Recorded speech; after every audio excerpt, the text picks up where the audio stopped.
हाय, आपके साथ मैं हूं Surabhi Sharma. India TV YouTube channel subscribe करिए, बेल आइकन दबाएं।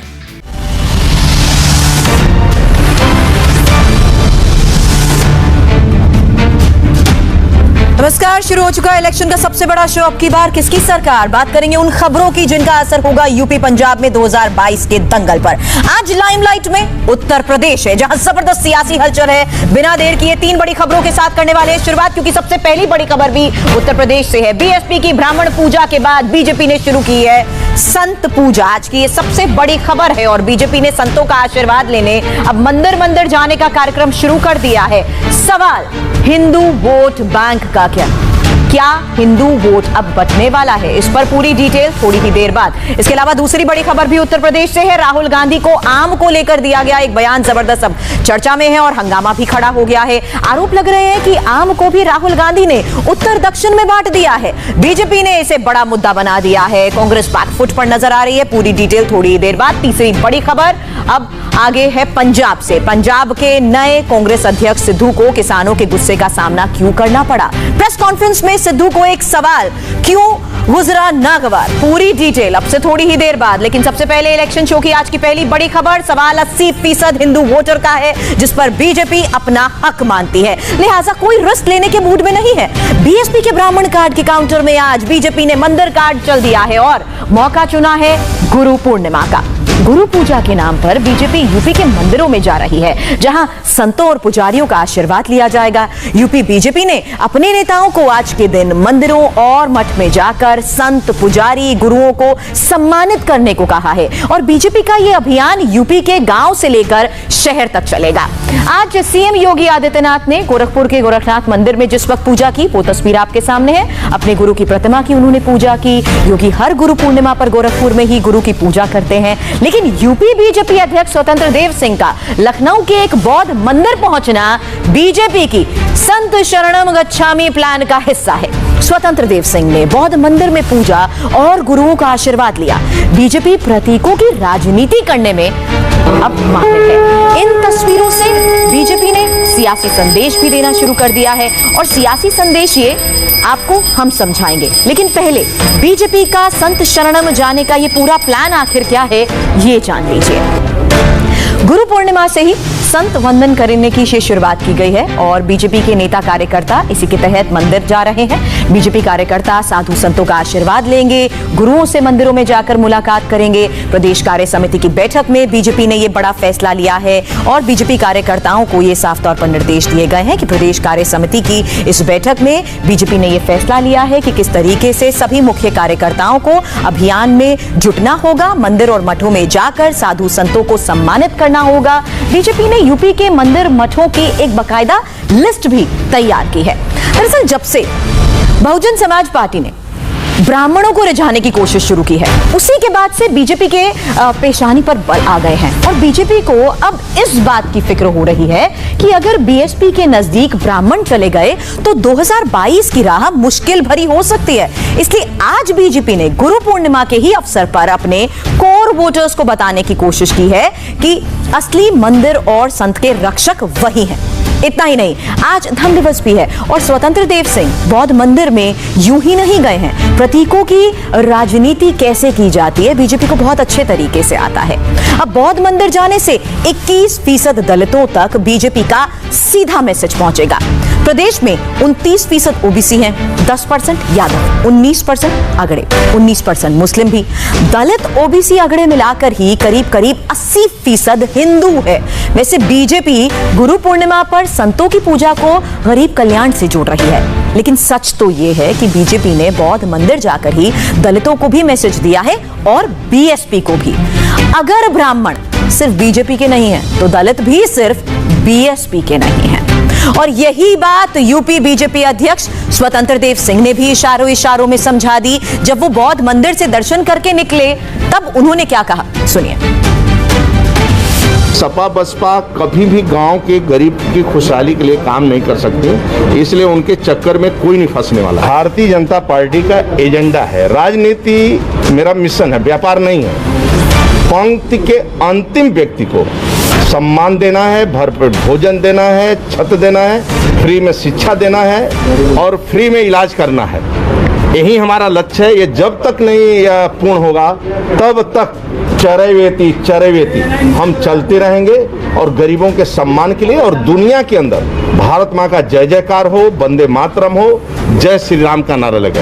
यही हम सबका लक्ष्य उद्देश्य है। मतलब यूपी की सियासी बिसात पर मोहरे चलने में कोई कम नहीं है। हर पार्टी के पास विरोधियों का काउंटर है। अब बात एक आम की। यूपी की सियासत में इस वक्त आम पर बहस छिड़ चुकी है और कहा यह जा रहा है कि जब यूपी चुनाव प्रचार शुरू होगा तो इस बार यूपी का आम भी मुद्दा रहेगा। दरअसल यूपी का आम पॉलिटिकल विमर्श की वजह कैसे बन गया है, उसकी वजह है कांग्रेस के पूर्व अध्यक्ष राहुल गांधी। संसद से बाहर निकलते वक्त ही राहुल गांधी से पूछा गया कि आपको कौन सा आम पसंद है, तो उन्होंने जो कहा उसी पर विवाद छिड़ गया है। पहले सुनिए राहुल ने क्या कहा। I don't like UP arms. अरे क्या क्या क्या? I like Andhra. Andhra. We thought only Kerala. I like Andhra. So look, it's a matter of taste. इसलिए आपने Dasheri Which one? Dasari? Langra is still Langra is doable. Dasari is too sweet for me. बस यहीं से आम पर बहस छिड़ गई और राहुल गांधी ने टेस्ट के हिसाब से ये बात कही थी, लेकिन ये बयान कांग्रेस के लिए मुसीबत बन गया है और राहुल की आम बात को बीजेपी ने खास बना दिया। यूपी बीजेपी के सभी बड़े नेताओं ने मोर्चा संभाल लिया और सबसे बड़ा अटैक किया सीएम योगी आदित्यनाथ ने। योगी आदित्यनाथ ने अपने ट्वीट में क्या कहा ये भी बता दें। योगी आदित्यनाथ ने कहा कि श्री राहुल गांधी जी, आपका टेस्ट ही विभाजनकारी है, आपके संस्कार विभाजनकारी, विघटनकारी, कुसंस्कार हावी हैं, फलों को भी क्षेत्रवाद में झोंक दिया। और बात यहीं पर नहीं रुकी है। यूपी बीजेपी के सभी बड़े नेताओं ने राहुल के खिलाफ अब मोर्चा खोल दिया है। गोरखपुर के सांसद और बीजेपी नेता सांसद रवि किशन ने जो कहा, यकीन मानिए कांग्रेस को अच्छा नहीं लगेगा। राहुल गांधी जी पार्लियामेंट के बाहर बोल रहे थे कि हमको यूपी के आम पसंद नहीं है। इनकी विचारधारा देखो, अमेठी रायबरेली इन्हीं के पास था, इनको यूपी के आम पसंद नहीं। अरे राहुल जी, उत्तर प्रदेश को कांग्रेस पसंद नहीं है, क्या बात कर रहे हैं आप? अब सवाल राहुल पर उठे, लिहाजा राहुल के सुरमा भी सामने आ गए और जवाब कांग्रेस प्रवक्ता रणदीप सुरजेवाला ने दिया।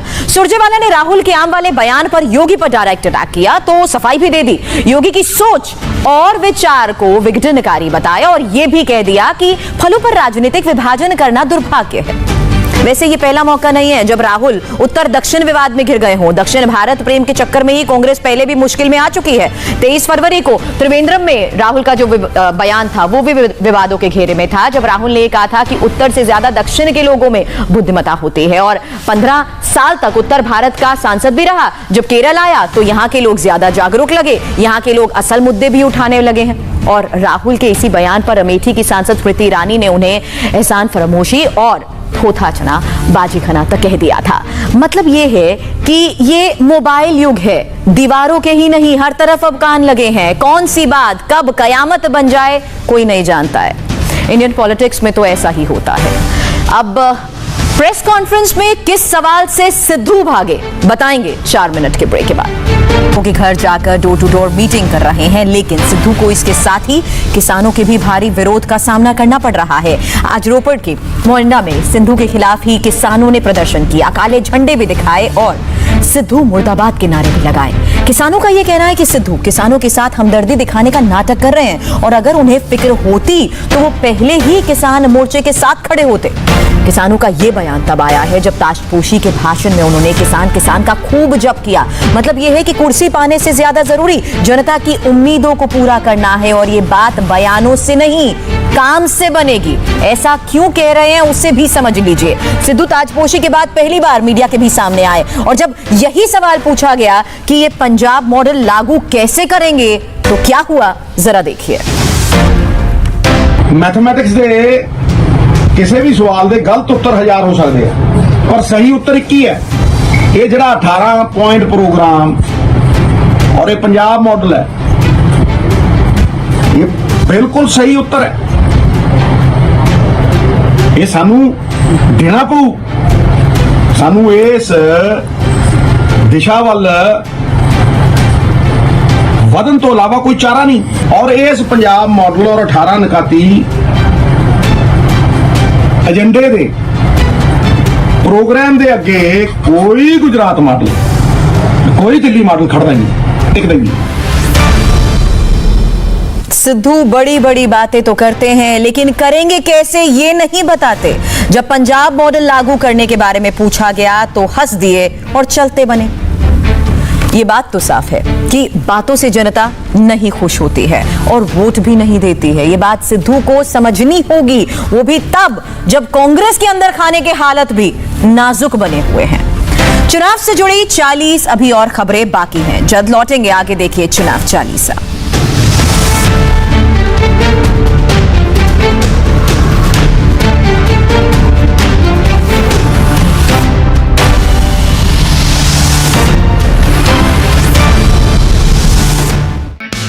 हाय, आई एम सुरभि शर्मा। खबरों से अपडेट रहने के लिए India TV YouTube channel subscribe करिए, साथ में बेल आइकन जरूर दबाएं।